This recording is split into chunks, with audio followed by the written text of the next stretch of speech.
In this short video, I'm going to talk about a few things you may wish to know if you are to use Openpilot in the right-hand drive country. Specifically, I'll talk about driver monitoring and Comma Prime. Before we begin, just to quickly show you my Comma 2 setup. So here I have my Comma 2 device mounted to the windshield of my car, with the car harness hidden inside the rear view mirror cover trim, and finally the Comma power plugged into the OBD2 port, which is just below the bonnet release lever in my Corolla. And this is what it looks like from the driver's seat and from the front of the car from the outside. You might have noticed this more weird looking gadget attached to my Comma 2. Yeah, that's what I'll focus on in a minute. But first things first, the absolute first thing you should do before making your maiden voyage with Openpilot in the right-hand drive country is to obviously toggle on this right-hand drive mode in the settings. As it says, this will allow Openpilot to obey left-hand traffic conventions and perform driver monitoring on the right driver's seat. Now, you may be happy to know that, for the most part, once you do this, you are essentially good to go. But, and it's an important but, the off-the-shelf driver monitoring experience for right-hand drive users is rather hit and miss.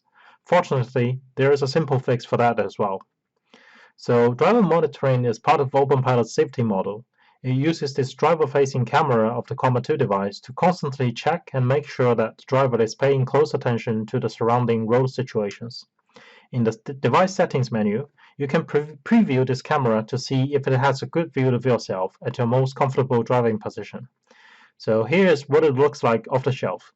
Notice that whenever my face is detected, a symbol and a square box will light up to show driver monitoring is on. However, even when I sit right back into the seat, only half of my face goes into the camera view. And as I lean forward or turn my head slightly, very often it goes completely out of view. As a result, the symbol flickers a lot, and what this means in practice is that Openpilot will have to alert me to take over control much more often than necessary, and that would of course make the whole experience much less chill than it could have been. Also know that this issue only exists for right-hand drive users, because even though Openpilot has been instructed to monitor the opposite half of the camera view, the camera itself, due to how Comma 2 is mounted on the windshield, is still much closer to the seat on the left-hand side, which is the passenger seat, ultimately resulting in this poor view of the driver. Now enter a simple yet effective fix.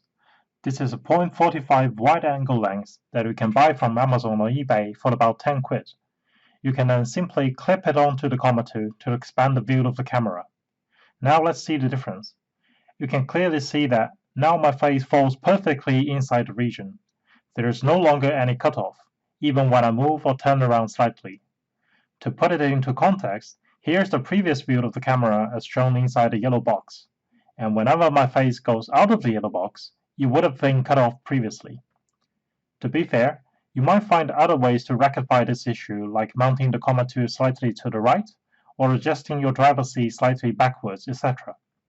And after a bit of trial and error, you might get used to it and find driver monitoring not that big an issue for you at all.